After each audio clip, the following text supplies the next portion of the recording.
Hello, and welcome to the Conscious Communion podcast, where we traverse through the inner dwellings of the human experience through conversation. I'm your host, Danae. Join me as we explore the interconnection of creativity and community. Vuyi Qubeka is a seer, artist, multidimensional storyteller, and a practitioner using indigenous knowledge and wisdom as her guide. Vuyi weaves together sound, ceremony, movement, visual art, and prose to conjure memory, activate healing, and inspire truth seekers, creatives, and pioneering leaders from all walks of life. Her work explores and extends both womb wisdom and the mother mind, while confronting familial and collective traumas for shared restoration, redirection, and liberation. Qubeka offers one-on-one soul healing offerings, storytelling and speaking immersions, rites of passage ceremonies, teaching workshops, and explorative collaborations for a deeper exploration of our consciousness to heal the invisible. Welcome, Vuyi Qubeka. Hello. Hello. Thank you. Always interesting to hear the Bible spoken back to you. Thank you. Yeah, of course. I bet it is. These are the things. It's interesting, right? Because it's the things that you do and that you provide. But as someone like yourself who is a conduit, who is also very in tune with spirit, you know that it's spirit moving through you. So I'm sure it's a little bit odd to hear these things that you do. When I'm sure that sometimes it doesn't feel like you that's, doing these things because it's spirit moving through you. Yeah, exactly. And I think it's a very important distinction and an empowering one to release the labels so that you can continue to transform and blossom without holding too tight to anything. So spirit is in control. Mm-hmm. Absolutely. We were talking about that earlier, about the attachments that we hold on to. And I think for our listeners that are hearing us now, I think that it's also important to kind of just fill folks in. This has been a process to get this recording out to the world. This is the second time that Vuyi and I have recorded. There was some technical issues that we experienced, and in the process of even recording today that we've experienced the same. And so we just we're allowing spirit to be the guide to clear the path for us. So thank you, spirit. Thank you, spirit. I would love for you to just share a little bit about your origin story, how this got started for you coming into this work. And I believe that that's just such an important place to start, because you have taken yourself through the darkness and through many challenging aspects of your story to be where you are today. And I would love for you to just share a little bit about that.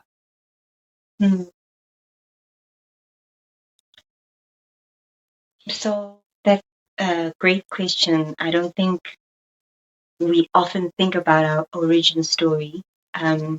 Probably part of us always playing small, but as you're asking me that, I'm thinking about the story that a lot of like my parents or my elders would tell me about when I was still a child. And I'm now thinking about, what you said about surviving the darkness and just really learning to persevere in this world. And I think about a story my mom often tells me about when I was born, or as the first year of my life. And I struggled. I didn't actually walk, and I couldn't crawl either for the first year of my life. And it was a day before my first birthday that my dad and my mother took me to a traditional Hilai Sangoma, which is a shaman. And she did a little ceremony on me and cut me in certain places along my meridian points, and used certain plant medicine.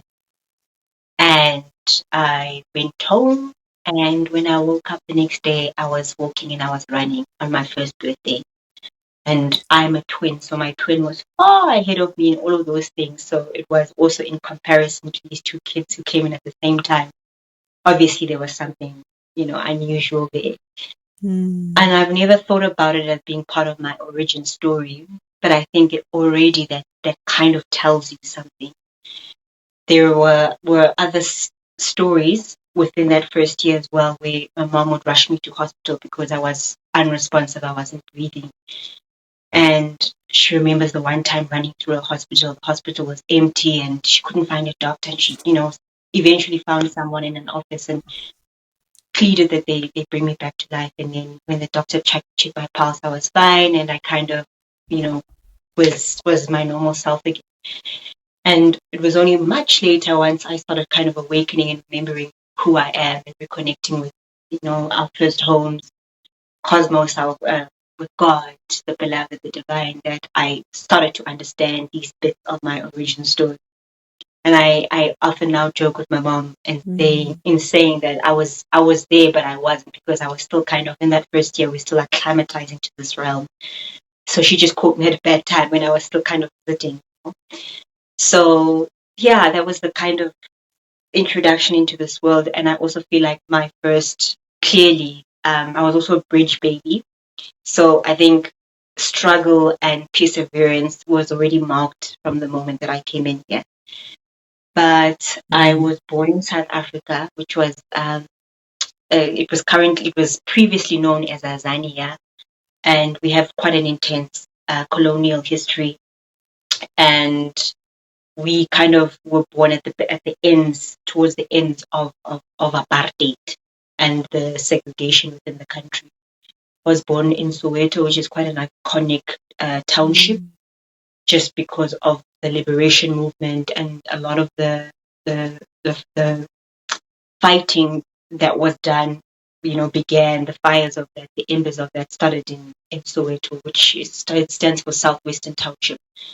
And it was a township where a lot of black people, well, not a lot of black people were segregated to live in. That was the demarcated area for us, whereas the rest towards the north was for white people.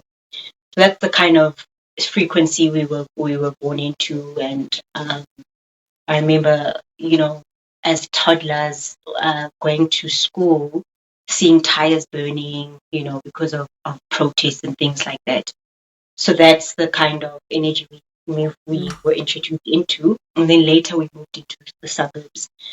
And that also was, this coming from this place where everybody around me looked like me, and we behaved a certain way towards each other. It was a family. Any person older than you was either your older sister or your mother, and a real community. And moving then to a place where you weren't really wanted. The walls were long, were tall. You didn't see children playing in the streets. It was a very different environment from Soweto in the suburbs, where things were quite, proper, and everyone kept to themselves and stayed in their home, their boxes. So I think that already as a child was my understanding that some of the work that I came to do was to be a bridge. So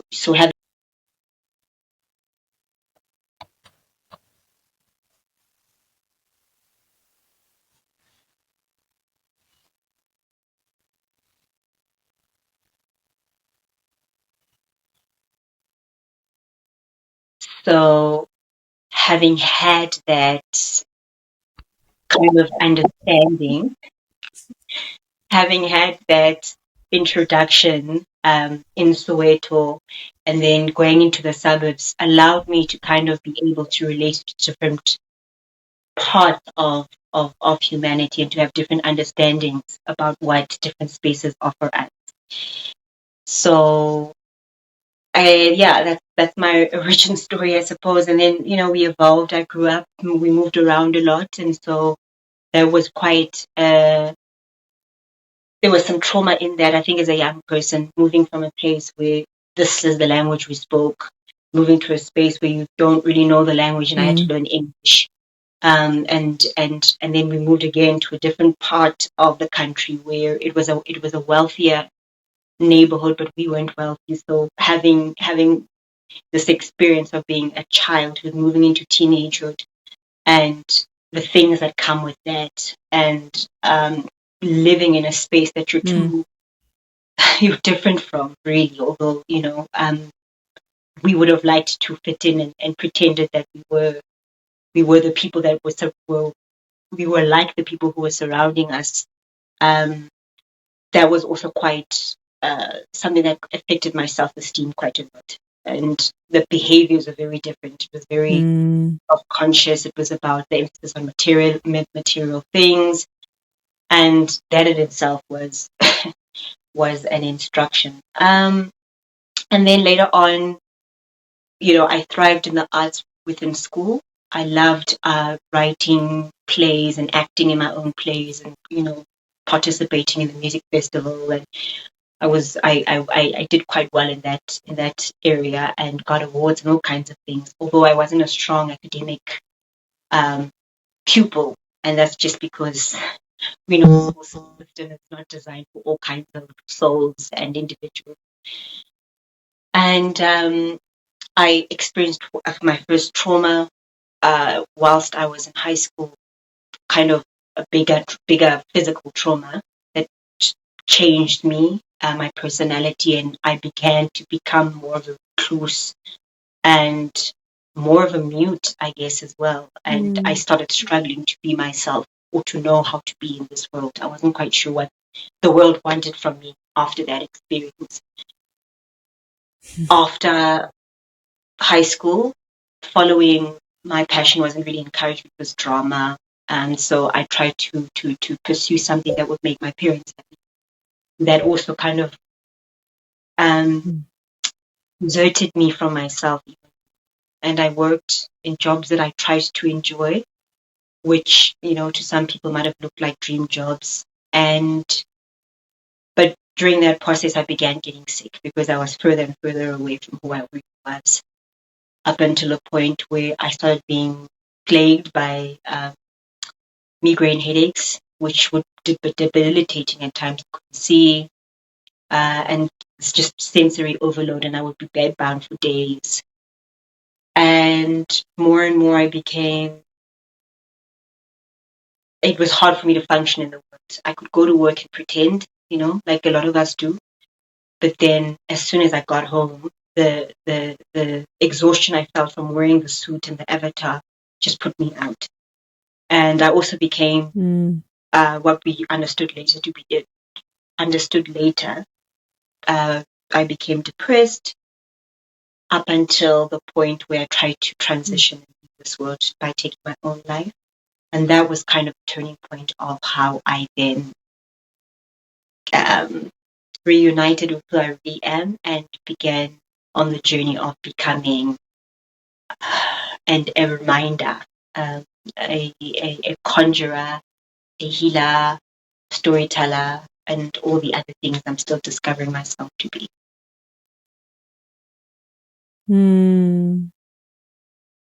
So it sounds like it's been a beautiful uncovering, an unearthing of sorts.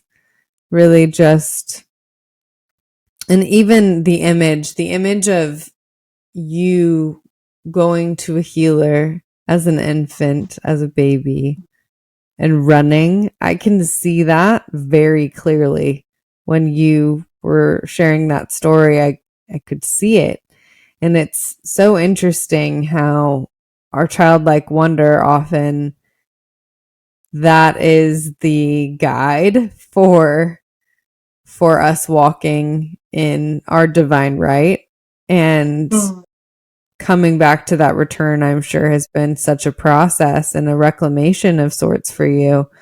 So what was that process like for you to reclaim those parts of yourself that have always been there, but that you had to, again, uncover, unearth, and really just sit with, alchemize, right?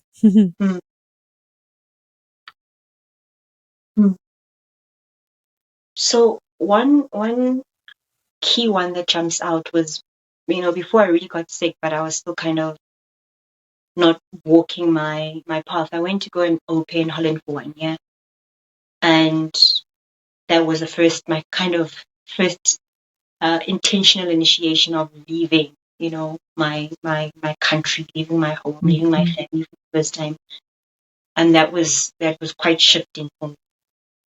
During that time, I began writing letters to friends and family, just telling them about my experiences, so it wasn't something I was overthinking. I was just telling them about my time there. And the feedback I was getting back was pretty positive. And that was when I discovered that I actually had a gift of writing. And I always say I had to believe to discover this gift. If I hadn't, I wouldn't have been able to tell these stories. So that was a big step in my uncovering, for one, that we are these infinite beings that have the power to manifest what our deepest desires or what we're shown, right? So during that time, I was taking images as well and writing, and I decided I wanted to go into travel writing. I didn't know how I was going to end up in travel writing, because it's not one of those jobs that you see advertised. But this thrill of meeting new people and traveling and writing about it was just felt like such a gift that I wanted to work in that space. And, long story short, I manifested once I'd gone back to South Africa. Within about 3 years, I manifested this dream job, and I was a travel photojournalist. And that was a beautiful, beautiful time. And yeah, and I thoroughly experienced that, loved it, but my soul was aching still. It was still kind of screaming for me to reclaim my authentic voice and to realign with my true self. And I remember during that time, this is something it sounds so random, but it was huge for me at the time. But during the time when I was travel writing, I remember feeling like there's more of me. I want to be more of who I am. I don't know if it's an artist. We want to find labels to describe these things. But I remember the one time, because I've always been quite a quirky individual, like creative and expressive, but I had this desire to wear 2 different earrings. One short one, and I'd liked to make my own things, own clothes and jewelry. And I decided the one day, I'm going to now do this thing that I've been wanting to do for so long, but I've been so afraid to do. And that was to wear 2 earrings that were the 2 different sizes. One was short and one was long. And but it was such a significant thing for me at the time. Things have really changed now. You can sit in advertising, but this was in 2014, 15, 16, that time. But there's certain things that weren't as common. When we looked at magazines, it was still kind of the same people, the same body shapes. So coming out and being myself and being quirky was a big deal. But I'm also mentioning the smaller things because that is also the marker of, transforming ourselves. It's a small thing. And I remember how great I felt after I'd done this bold thing, wearing 2 different earrings, and then it became my signature for a while. And then after that, you learn to dance with fear. You learn to increase the internal volume and decrease the external volume. That really half the time is our own made up stuff in our head. But that was part of it, of kind of coming back home. And then of course, being initiated in the traditional indigenous way, going away from, I'm a girl who was born and bred in Johannesburg, the city of gold, having not really been one with nature and had not known nature. I then go and I'm initiated in this traditional village where I'm living like my ancestors did, not wearing any shoes, sleeping on the floor, washing before the sun rises with cold water in winter. and just being connected with that raw primordial frequency, that also was kind of shifting, but in a way that you can't really explain. And yeah, so those are some of the things that kind of brought me back to healing myself. But it's a process. It's a process, right? It's the first time you share a poem on Instagram after not believing in your own voice and you're writing for a long time. I recently started a YouTube channel. Showing yourself to the world is a brave thing. So it's steps, and it depends on who we are, how it alchemizes us and transforms us. Yeah. That's beautiful. And I appreciate you saying it depends on who we are and how that alchemizes us, because when even thinking about an origin story, right? And thinking about who came before us and where was the suppression, especially in a female utilizing her voice to speak her truth. I think that there has been such a suppression for feminine bodies, for females, and for that expression to be accepted. And I believe that we're coming into a really unique time in our existence to see this reclamation happen for women all over the globe. And I know that this is your heart, that this is the work that you pour your heart and soul into, is the reclamation also of the womb and coming back into this deep remembrance of our origin as a species, and coming back into that. And so I would love for you to also share what that work has been like for you and how you've come to know this work on such a deep and intimate level.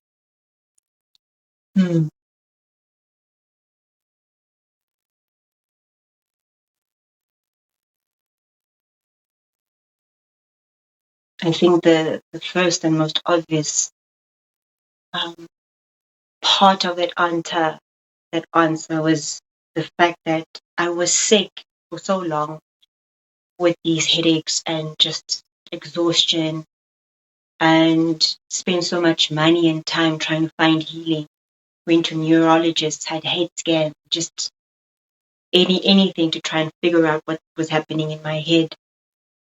And then to leave this one space and reality and these belief systems that I really thought, this is how I'm going to heal myself because this is what I was told. And then to leave with no pills, no medicine, no tools, and to leave and to go and live simply in a hut with a healer and reconnect with Mother Earth by being connected to her through my feet and not having these things that they've created, these rubbers and shoes that keep us disconnected from Mother Earth, and to be sleeping on the earth and to be ingesting plant medicine to cleanse my body, to purge, whether it's in the form of enemas and steaming with certain medicines, everything just connected to it's this Mother Earth's hand was extended to me.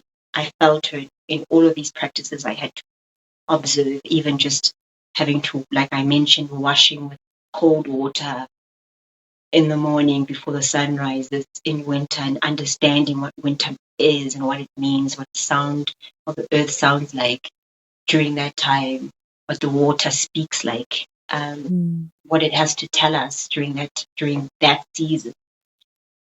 I think that was the beginning of my initiation into understanding the world, because we are in, the amniotic fluid of Mother Earth. And here is me, who is flailing and just shriveling up from, living by thinking that I know what I'm doing and, not necessarily following Spirit's voice, then being in this space and surrendering to this invisible hand and bosom of Mother Earth. That was the first introduction, and then it was a continuation of. So the first part was my first healer was a man, and I had to understand something there as well. What feminine energy looks like when it's animated in a man, and what masculine energy feels like when it's moving through a man, and the importance and significance of that, those energetic placements within someone who would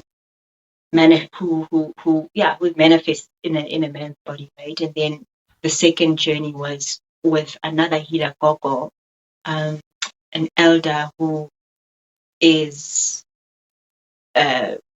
she could be my mother. She is so deep, and she introduced me to more like higher understandings, cosmic origins. She is traditionally trained, but she also her ancestors centered to the east, so she's healing me with Chinese medicine and teaching me some of those teachings. And she does what is it called?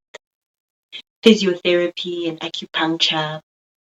And she spent time with Native Americans, so I have that kind of first contact with, and then I'm now contacting my own ancestors, Native American ancestors and Indian ancestors.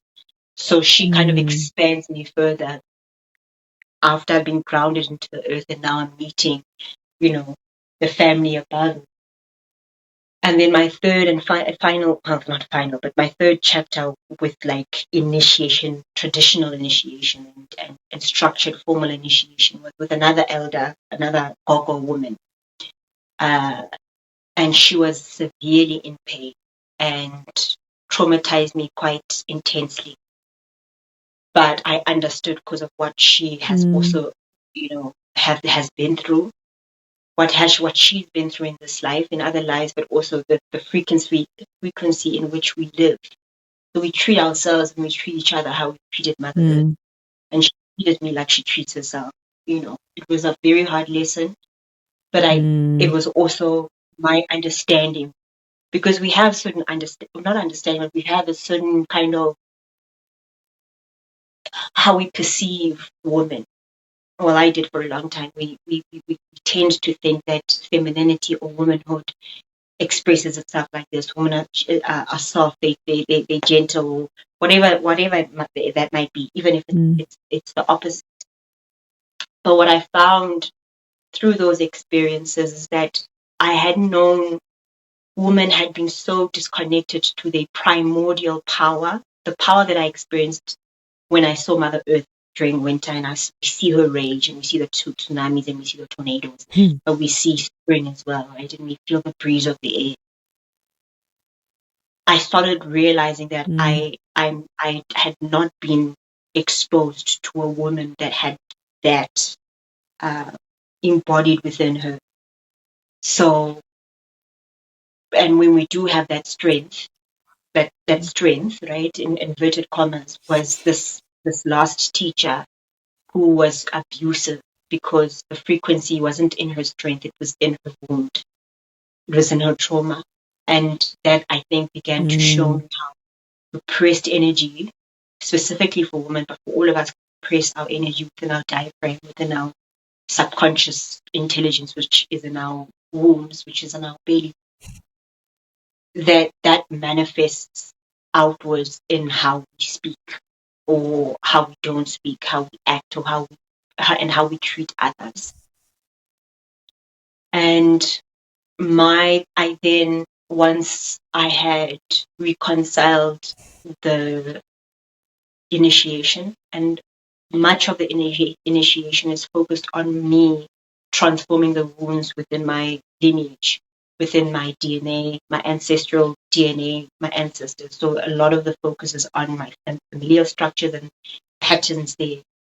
And then after a while, I was then able to come back to myself and say, okay, how do I heal me? How do I resolve having tried to commit suicide? How do I reclaim the power of my womb, having been violated as a teenager? And that's also a focus of my work, sexual violation. And having had these experiences with these three teachers, with Mother Earth being the mighty teacher, and then healing from my PTSD, and then finally going by combining plant medicine, I was then able to begin to hear my own and to hear my ancestors, who a lot of them don't even look like me, aren't even from the same country as me. I was then shown what it means to heal the womb, how to heal the womb, and I say how for lack of a better word, and how we can reclaim our true force, like the force of nature. When we think about the force of nature, which again is the tornado, the force of the tornado, but also the force of a bud peeping through the soil. So that's then how I began seeing what the womb wants to tell us, and how to allow the womb to speak, and then clarifying, cleansing the wounds in the womb, so that we can use our voices, so we can, discharge the blockages in our energy centers, and we can be fully breathing beings on all sides. I took the long route to that answer, but I think that's it. No, and I think that that's beautiful, and I also think it's helpful to have heard. I loved your depiction of your, not your last teacher, but your most recent teacher that you sat with, who also gave you a lens and a perspective of the hardships of and the multifacets that a teacher and someone who can guide us to our own evolve can have, right? Sometimes those challenging moments with someone that we're learning from are almost the biggest portals, because it shows us those parts of ourselves as well, right? So because I think that that's such a potent medicine and a potent conversation, because I think it's something that a lot of us are seeing, especially in just the frequency of what's taking place around the globe. Can you share what those energies from another allowed you to see within yourself, and then how you danced to kind of move through that and alchemize that, and just use it as a resource to your own evolve and your own understanding? Because I think it's something that we're all seeing very much right now, right? There's so much divide. There's so many people that feel friction from another, but then they're not willing to actually go there. They're just willing to write that person off. But it sounds like for you, you really went through the experience of understanding them, trying to understand them, right? I'm sure there's a process of both, and then loving them and appreciating them. So can you share just what that process was like for you? So interesting. Oh, what a better word. The most profound part about that whole experience was that it ignited the artist in me. So I began to, we have Dagulbovu, which is red ochre mud that I have to apply on my body as part of the initiation process. As it's that kind of, that's the ancestors, right? Contact with the ancestors and having them being with me. You have it in your hair. And so I started using pigment as a form of painting. And that was because there was such deep pain, right? Because you are in the space where you have gone to surrender yourself and to humble yourself for the purpose of healing, and then just experiencing this brutal treatment and force. And so there's this pain that I just had never encountered before. And to speak to that pain, or to ease that pain, I began to paint. And that's actually how I reunited with, I discovered that there was this quote unquote painter, or so that was one of the first gifts that kind of unearthed, although I realized it much later, that unearthed as I was still in this place, which I was in for almost 8 months. You live there, you do everything there. The second one is the fact that I chose the experience, right? I signed up for that experience before I came into this reality. And oftentimes after that, when I have wanted to give up, and I think that energy comes up quite a lot during these shifts for many of us. So it's okay if you feel like that from time to time. There are times we just we can't accept that we can make it, or that life is as hard as it is, or it can get as hard as it does. And so in moments where things get difficult, I remember just how strong of a warrior I am, because the space that I was in, when I first arrived, there were twins there. I'm a twin myself, which I thought was quite significant. And it was a beautiful time, but it quickly changed. There was another person who came. The dynamics changed, and it became. I'd experienced bullying before as a child, but now I'm experiencing bullying in the space that I can't leave at night, that I'm always there. And it involves the person who's the head of the operation.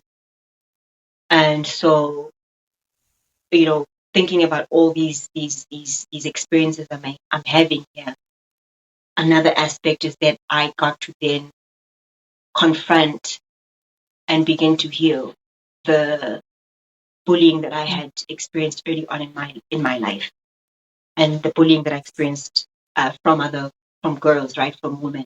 And so now I'm being confronted with this pattern that's been in womanhood for years, and I'm not the only one that can probably relate to this.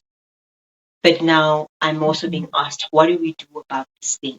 What do we do about the way that we treat each other, the way that we support or don't support each other, all those complexities around femininity or female relationships.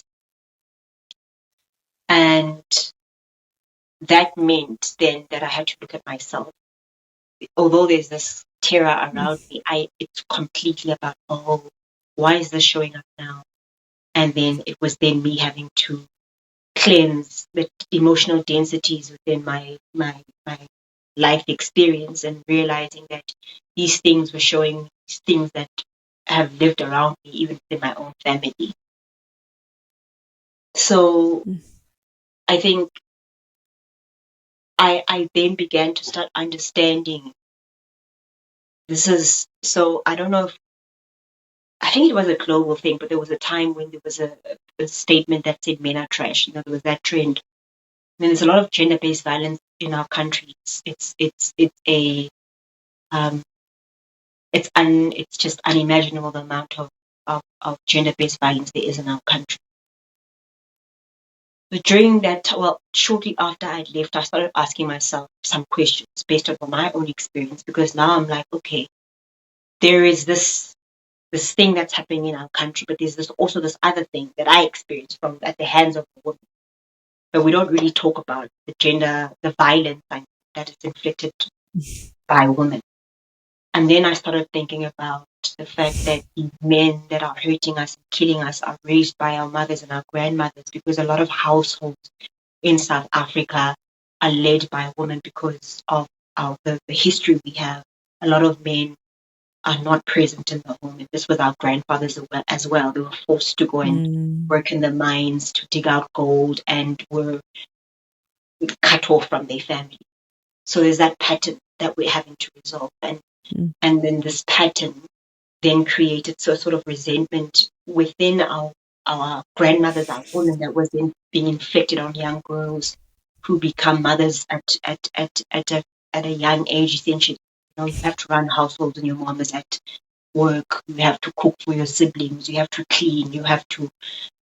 So that experience allowed me to step into the work that I do, where I'm working with the mother mind, the wisdom of the womb, and looking at our familial patterns, familial and collective patterns, which are actually very much shared. I don't think, I think that my experience is different from maybe someone in Scotland, even in America, or in Ghana somewhere.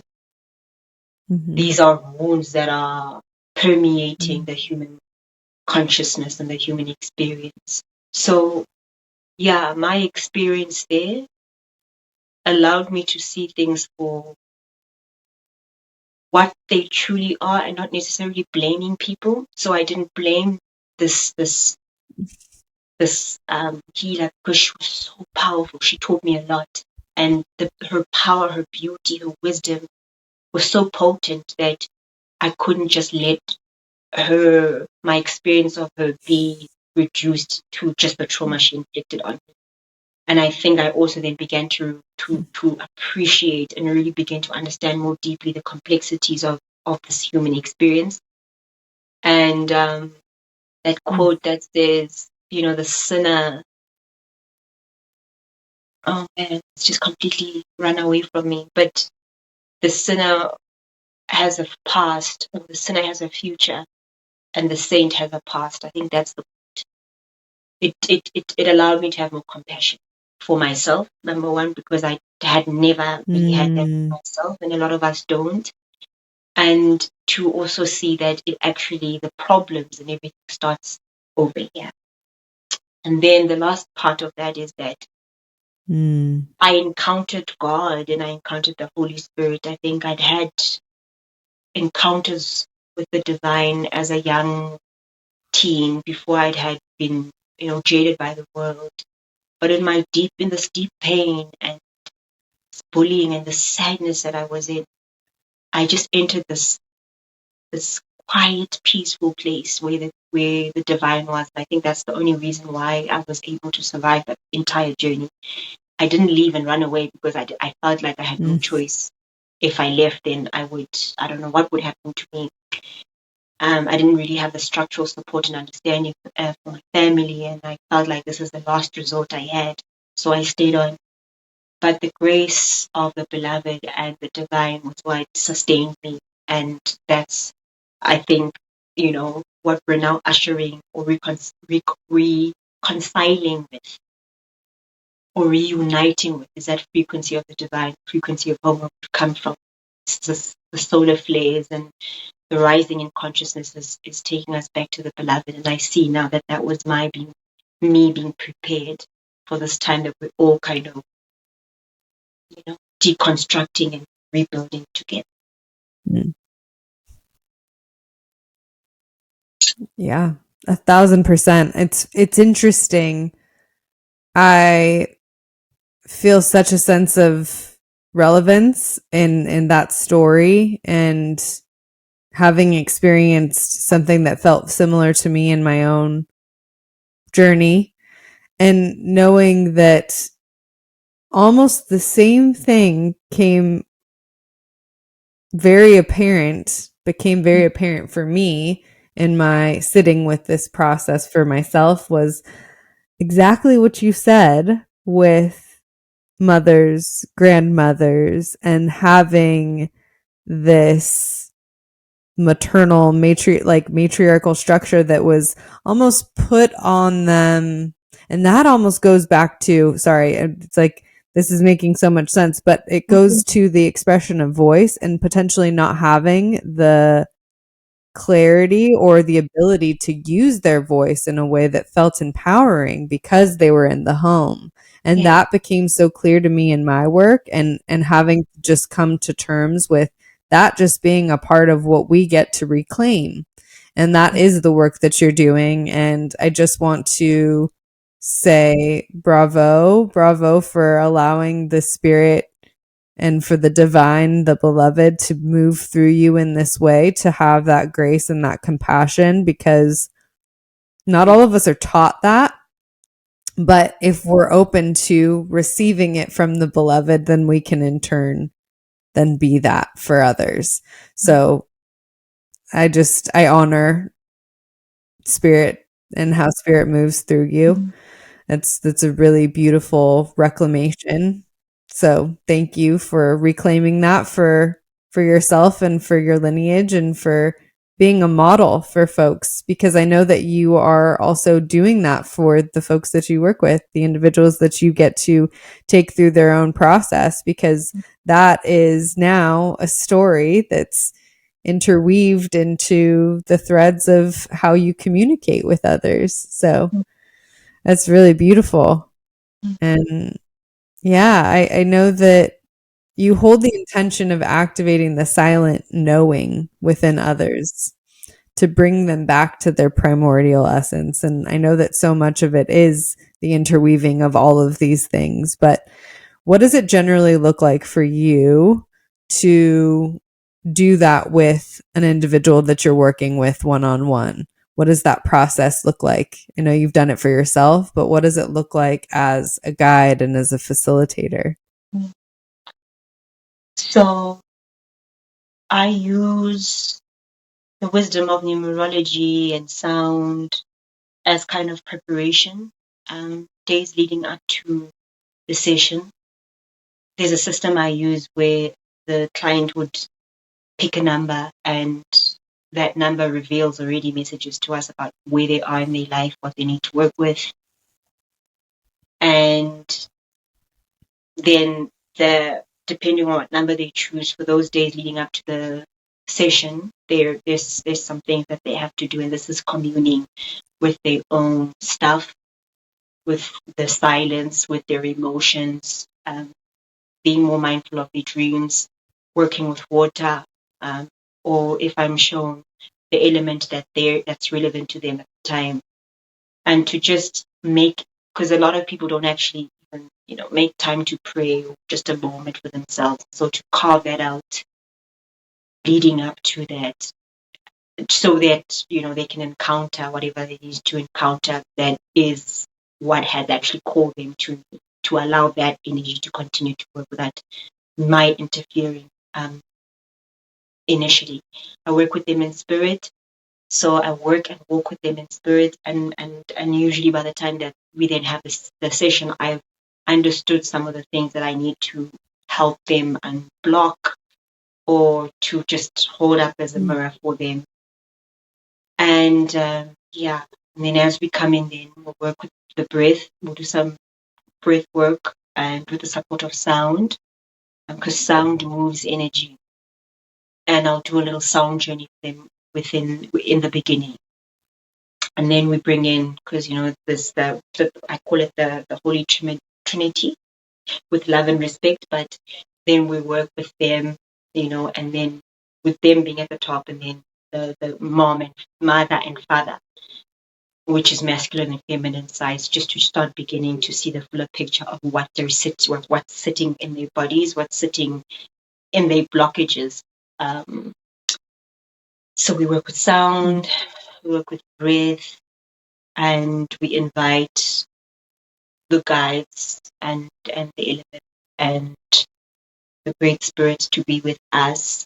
And it's my also entering, in that plane of love, and coming in with my own voice as medicine and activation, my energy as the de-armorer, and to coming in with love and in love, so that they're able to rest in that as they come in, and they have no choice but to surrender, because it can be quite hard doing these sessions with someone you don't know sometimes. But when we set up the energy in the way that people understand, or maybe recognize, even if it's not consciously, then everything is taken care of. So that's essentially how I work with individuals, and even with bigger groups as well.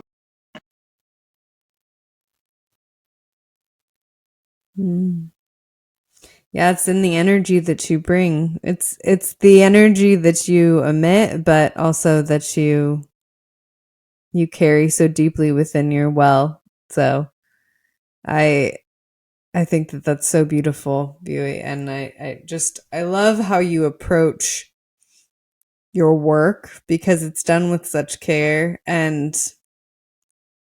how do you care for you? Because to care in this way, be compassionate, to be loving, and to be open to the divine and the beloved in this way, there's also such a process of restoration that needs to take place for you to be that vessel. So how do you care for yourself? How do you show up for you? Mm.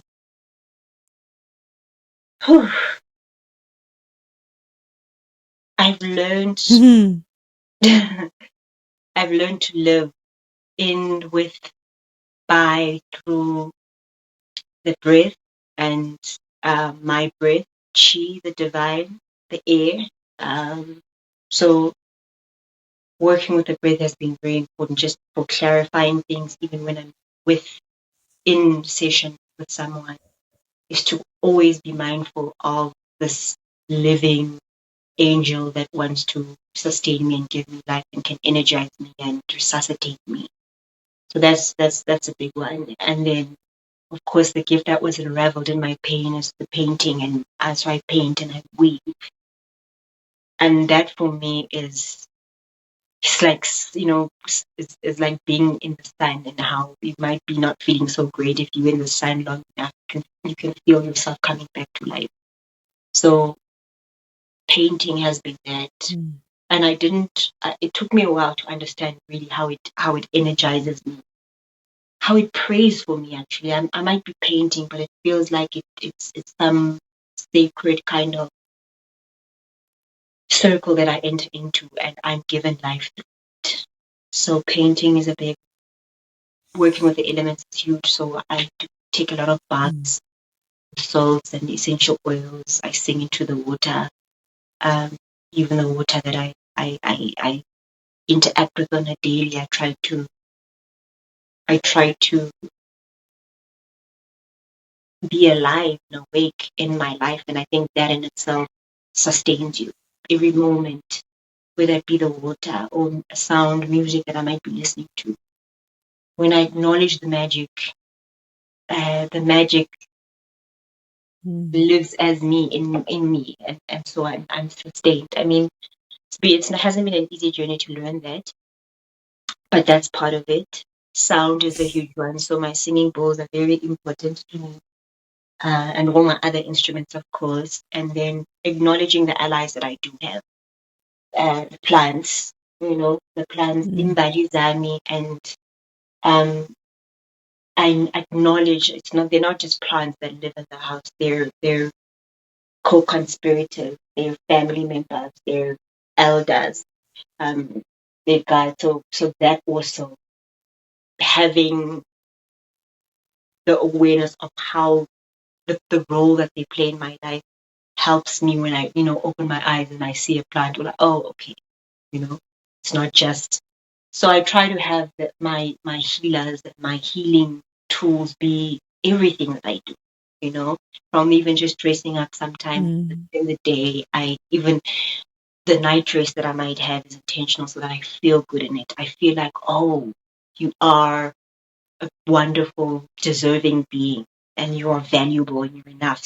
So to have beauty, in all of nature is just magnificent and magical and beautiful. And I thought that as a healer, I have to kind of surrender that and be Popeye, whatever. But I realized that actually I'm like nature, and I can be a peacock if I want, or I can be a flamingo. So that has also restored me. Just valuing myself in the smallest thing. Yeah.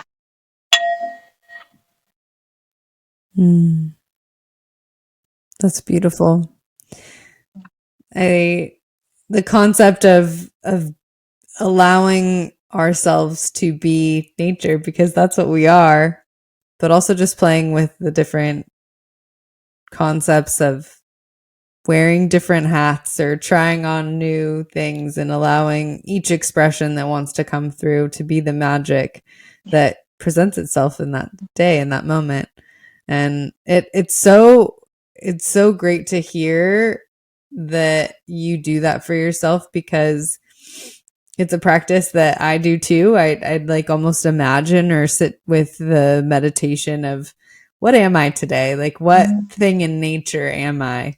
And it's a fun thing to play with. It's a fun thing to sit with because we are just the divine in drag. We're playing dress up, right? And it's we get to try on these different hats and see where it leads us. And I know that your creative process has been so much a part of that, right? Being able to give yourself the permission to do that for yourself has allowed you to then make more space for your creativity to come through with more clarity.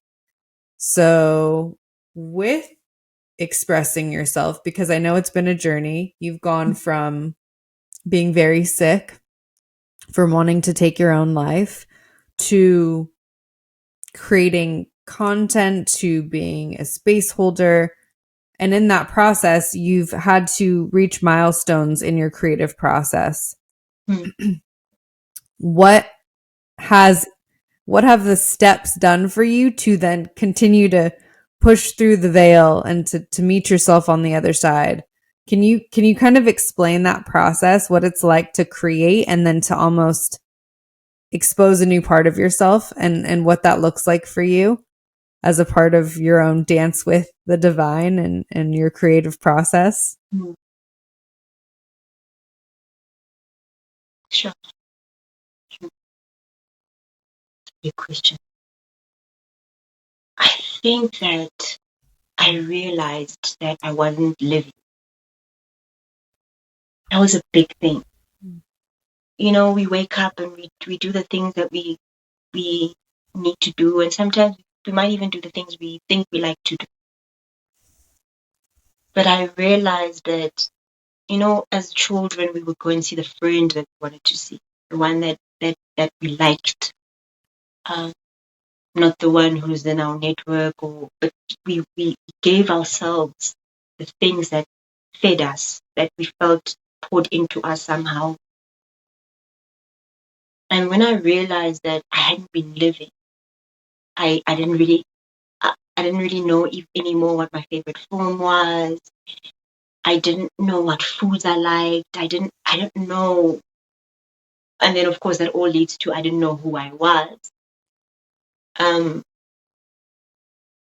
I think that kind of allowed me to start paying attention. Once I'd made that come to that understanding, I then began to understand that, oh, now I'm at a place where I want to know who I am. I want to know who I like.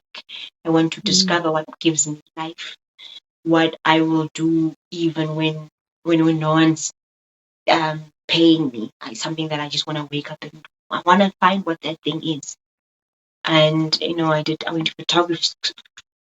So I went to photography school. I've tried to find my thing. And once, of course, I was in this place that helped me to uncover my art, I then started to listen differently. And this was a listening to myself. And then the more that I show up for this thing, I'm actually going to take whatever little money I will make. I will buy a canvas or some paint or some rope. I'm going to try, despite what my mind might say, because, you know, maybe I was laughed at for doing certain things when I was younger. That's fine. I'm going to acknowledge that and put it down. But I'm going to go take this money, buy this thing, and do this thing. And I don't have to overthink it, because we've been conditioned to think things need to be commercialized and you need to sell it. How are you going to make money from it? I don't have to make myself. I don't have to exploit myself. This is simply me listening to myself, hearing myself, doing the opposite of what I did for a long time, which was forsaking myself. And so when this process of creativity is an unblocking, because all of it has been a process. You might have seen it, I don't know, but I have a TEDx talk that happened. I did. It happened so quickly, and I essentially was asked to fill in for some. And usually, TED speakers get 3 months and they get a coach, a speaking coach. I had to do everything, get everything prepared in 4 days. And because I had interrogated my own process, this journey of initiation, this journey of remembering and dying and awakening, the story was there, and then spirit was like, okay, over here. But the interesting thing is that at that point, I was still pretty much blocked in the throat. And so it was a completely spiritual experience.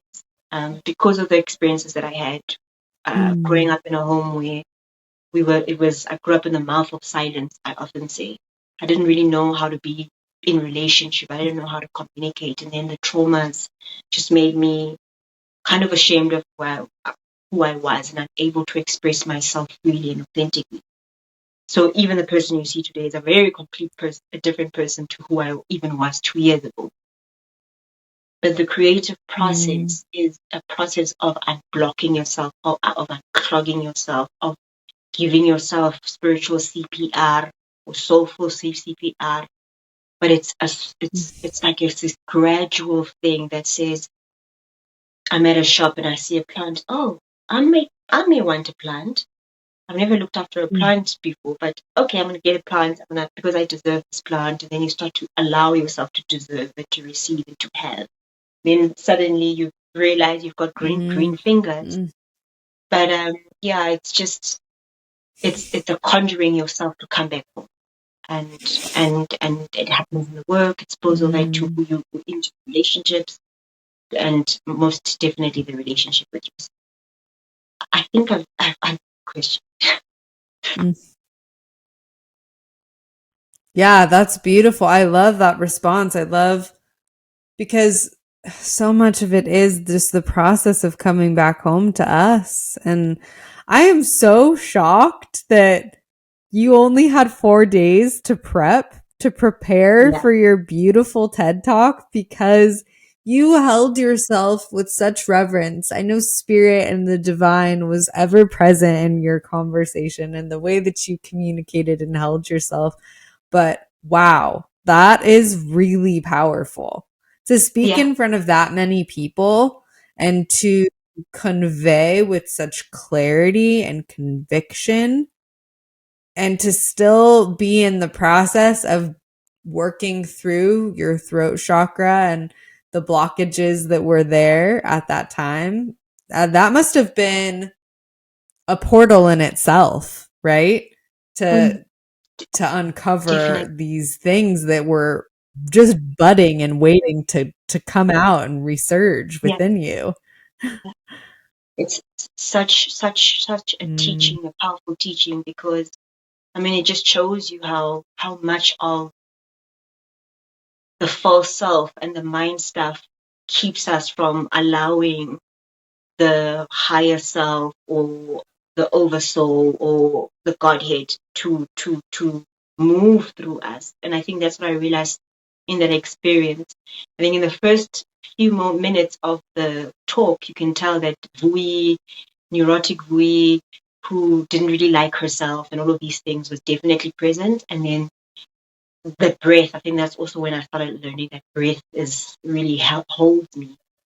And then through the breath, eventually allowed, the authentic self to come through.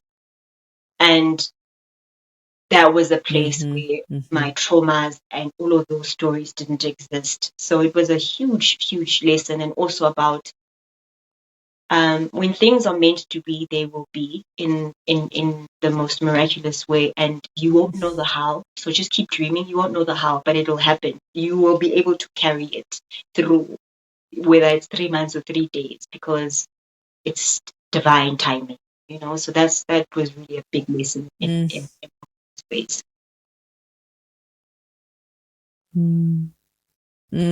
That is so special. The breath has been such a teacher for me in my own experience. I had already been going through my own spiritual evolve. However, breath work is really what catapulted me into falling back in love with my creative flow and coming back to the return of the childlike wonder within. That was really the deep uncovering, was with the breath. And the breath is such a beautiful teacher. And I vividly recall you pausing on the stage in a moment of probably where you were, it's impossible to not have the head be somewhat involved, right? The mind wants to do what it wants to do. Yeah. And it was a reclamation that you chose to pause and to take a breath, and you can see it. I'm like, I can visualize that moment where you're on the stage and you just audibly take a deep, full breath. Mm. And what an invitation to start again. Yeah. And to give yourself permission, right? Which is to choose again. I just loved what you said about the breath. I mean, I'm paraphrasing and shortening it, but the breath being this passageway, this tunnel back to the child, to the inner child. That was really powerful. I want to hear about that one day. Yes, yes. I would love that. I would love to be in space with you, in the flesh together at some point. Maybe that can happen in some time and space for us to be together in company. Yeah, I would love that. I would really appreciate if you could share with folks the work that you do so they can know what offerings you provide. So if they're interested in working with you and learning more about your process and what that looks like, that they could potentially have the opportunity to learn from you. Sure. So the first, I guess I'll start, since we've just spoken about the talk. That talk opened up avenues to storytelling and speaking. We're understanding more and more just the power of voice and sound. And so I work as an inspirational speaker and storyteller, multidimensional and also multisensory. And so that's part of the services that I offer. And then, of course, it would be different in person, but I work with people from all over the world and work with leaders because I think we need more conscious leaders within our spaces, within workspaces, to make workspaces more humane, within leadership positions. So I work with leaders within organizations to help bring humanity and humility and spirit back into these spaces, and to also help to support them in understanding their teams better, knowing their teams and as individuals. And so that's part of it. I then also work. I have my program. Some of them are falling away just because I'm just focusing more on group work, because true, deep, profound healing happens in community. But I do have a soul healing sessions, which is a 3-part series. You can do over 3 weeks or 3 months, where we work with that Holy Trinity and we work with the elements of fire, and we try and essentially help you become more present in your daily life, to hear your voice more, to learn how to use it again, and to resolve and dissolve the false patterns that are keeping you from magnetizing towards you the life that you truly want and desire and deserve. It is, some of the pillars are from my own initiation and indigenous knowledge systems, and we work with the 4-part body system, which is the physical body, mental, emotional, and spiritual bodies, to try and bring you back into harmony.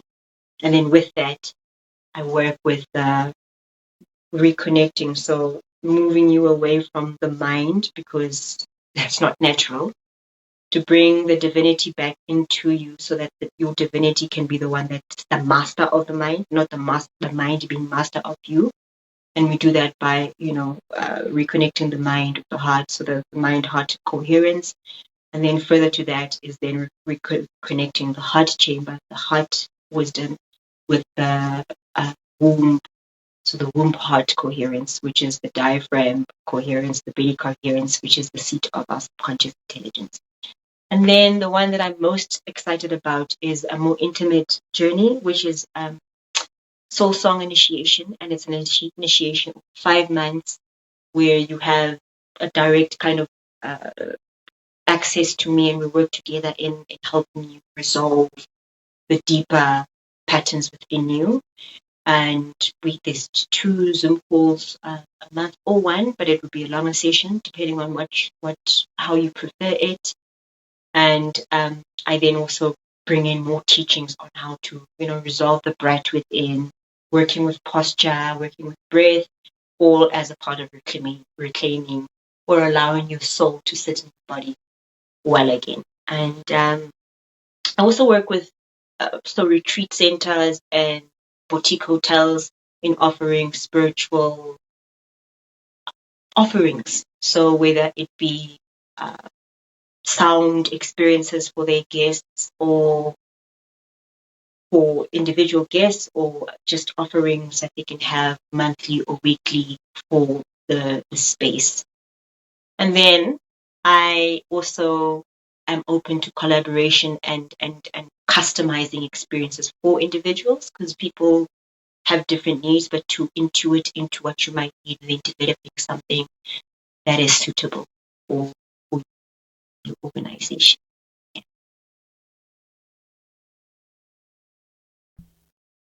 I think that those are incredible offerings. And I know that with your creative process, I'm sure new things will arise. And I would love to keep this community in the loop on what offerings are ever present for you in your work and as things ebb and flow with the divine. You are such a delight. I am so grateful to be connected with you. And I would also just love for you to provide just an offering of wisdom, a little bit of insight, if you will, for whatever feels relevant in the now, in your present experience, to share with the collective, to share with the community. What would your source of wisdom and insight be for folks? Mm.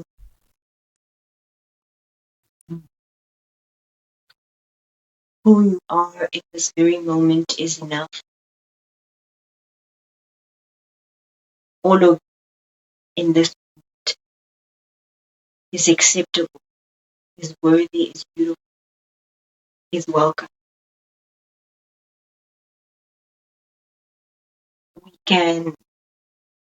You can receive yourself in your entirety today, here, now, while still holding intentions to be a better person tomorrow, next week, next month, next year.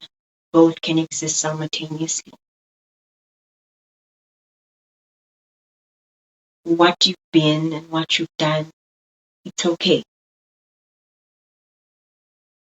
What matters is how we resolve and how we learn from the things of our past, from the past versions of ourselves, and how those things can then liberate us into who we are now, and who we dream ourselves and remember ourselves being, why we've come. You are probably doing far better than you think you are, and you always have. And it's time now for you to accept your beauty, your light, and that it's your time. It's safe now for you to be yourself. It's safe now for you to use your voice. It's safe now for you to give yourself permission to learn who you are, to dance your dance, to sing your song. You're the only person that can give yourself that permission.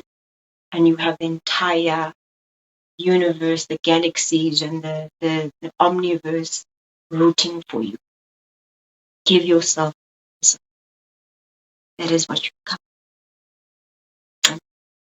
Ashi.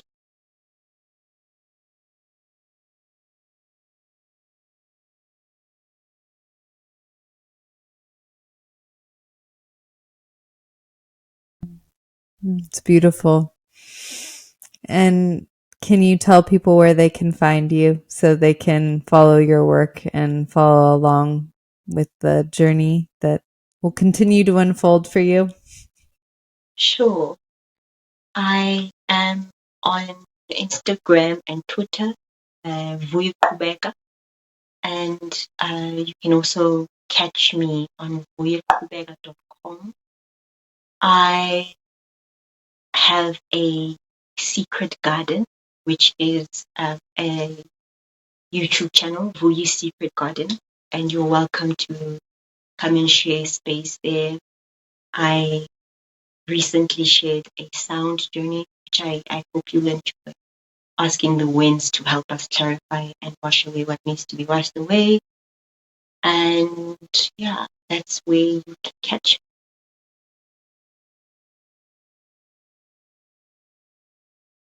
Thank you, Vuyi. You are such a delight again. I'm so honored and privileged to share space with you. I learn from you each and every time we get to land and chat, and I'm just really grateful.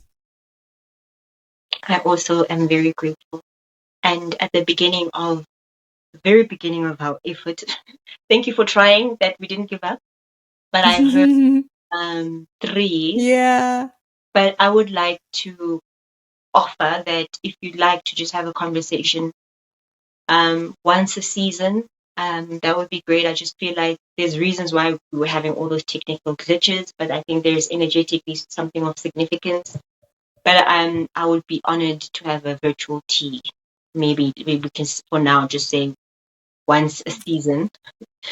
Yeah, so that we don't lose this connection.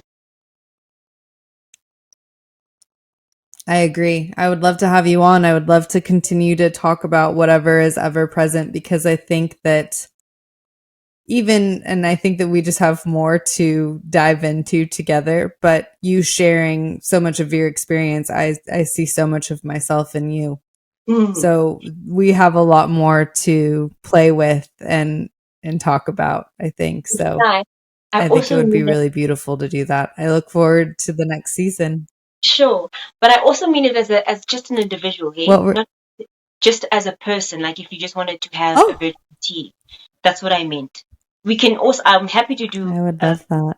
I would podcast, love that.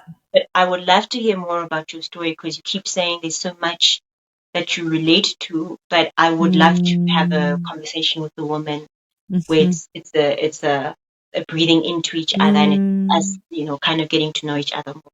That's what I meant it, how I meant it, but I'm also happy to play I more. would love that. Yeah. So we can just have conversations for now. Both Yeah. things. Yes. Okay. Yes, yes. Okay. Definitely open for both. I definitely would be so honored to let's first just woman to woman Yeah. share tea with one another. That would be such a beautiful, beautiful space to hold with you. Okay. Deal. Thank you, Have a Vuyi. I beautiful. appreciate you being so willing. No problem. Enjoy Japan. Mm. Have a be- have a beautiful rest of your day. Yeah. Thank you. Mm. And good. Hey there, it's Danae again. Just wanted to say thank you for sharing your time and energy with me. If this podcast resonates, please like, subscribe, follow, and share if you're willing. Reviews help too, so if you're feeling the vibe, please leave a review where you can. Sending all the love. Peace.